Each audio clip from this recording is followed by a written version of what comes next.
Is it hot outside or what? Look at my hair. Frizz bomb, no makeup on. It's one of those days when you just do not want to turn the oven on. As most of you know, I'm making supper tonight and it's meatloaf. So you see my lovely little handy dandy IP in the back. Potatoes are going in there. I have bread in the bread maker, but I'm making meatloaf. Well, how do you make meatloaf without turning your oven on besides using your IP, which is an option?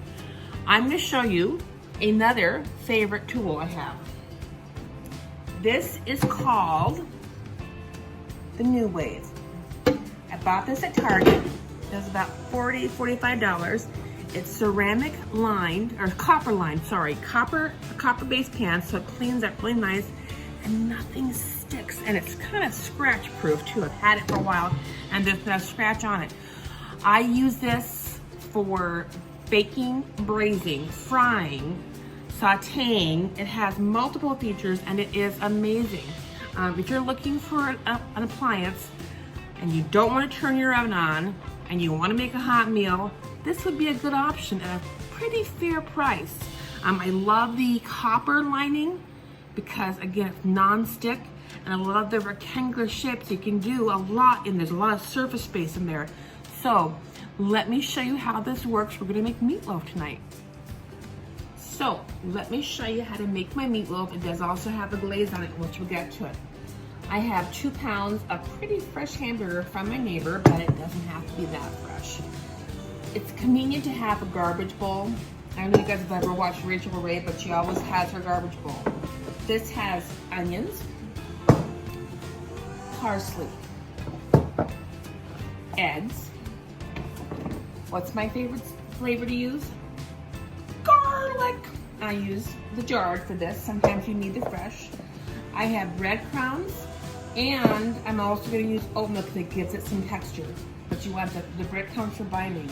I've got pepper, and I've got salt. It's that easy.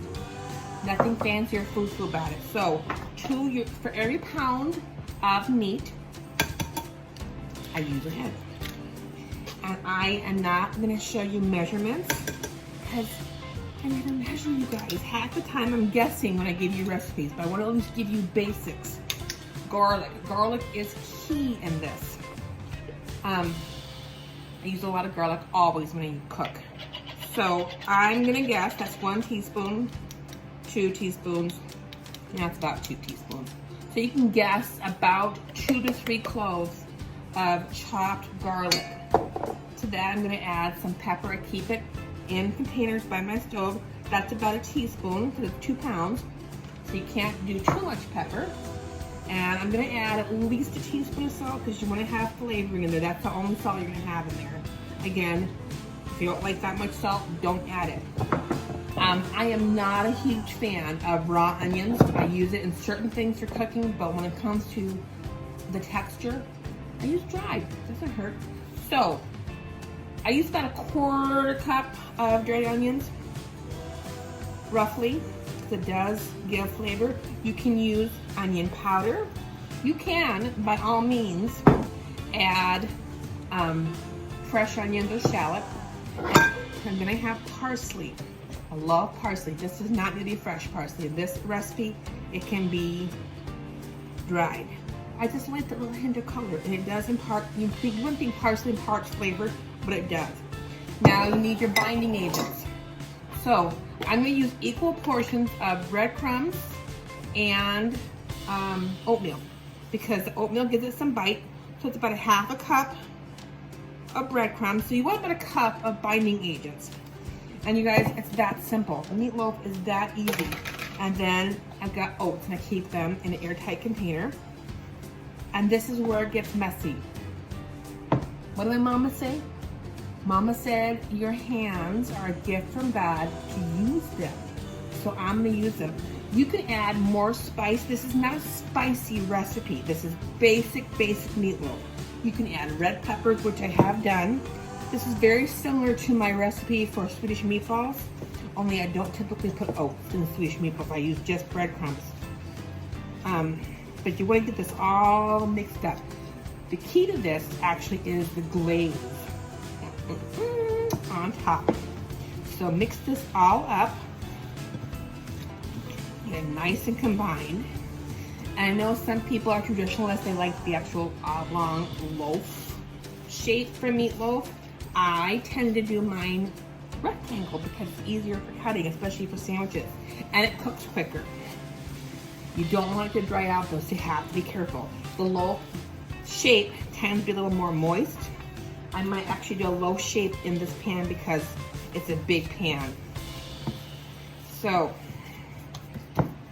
you guys, if you've never done meatloaf before, you can throw peppers in there. You can. You know, I'm not a big fan of veggies in my meatloaf, but it's a nice combined texture. So let me show you how this looks in the Nuwave. So here's the meatloaf in the pan. You can tell the pan is huge. I did do an oblong shape, and on here is the knob, the level. So what this does is you press it on, and it gives you a timer, but I set it to 350, so it's heating up.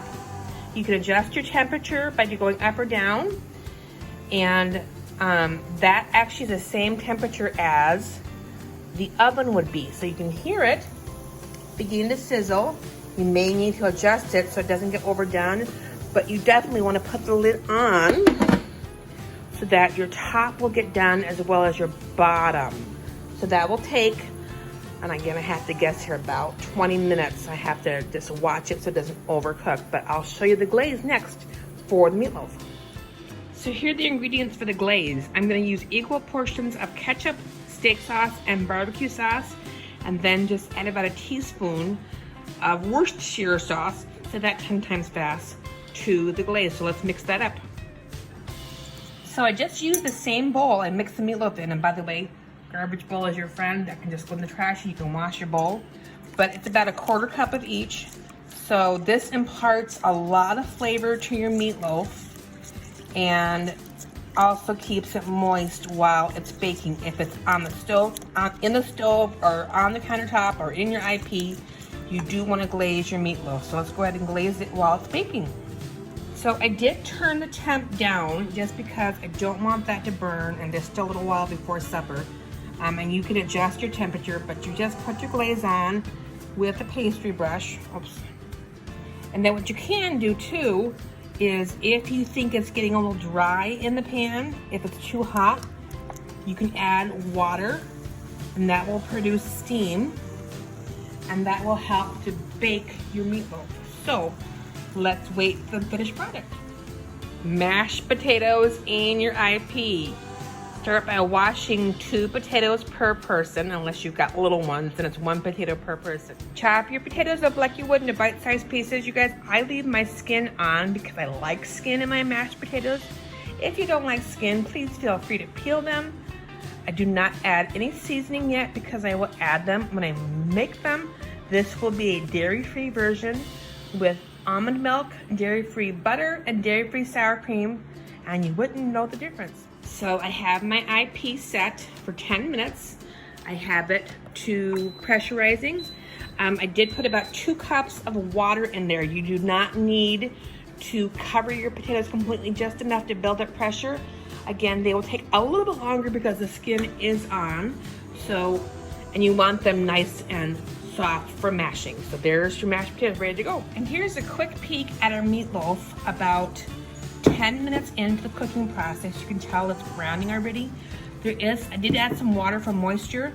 I'm gonna turn it back up just a little bit, just to give a little more heat, but you can just tell that it's cooking up nicely, and we will have meatloaf in no time. And just because I love to, here's a loaf of homemade bread. 4 ingredients: salt, water, flour, and yeast.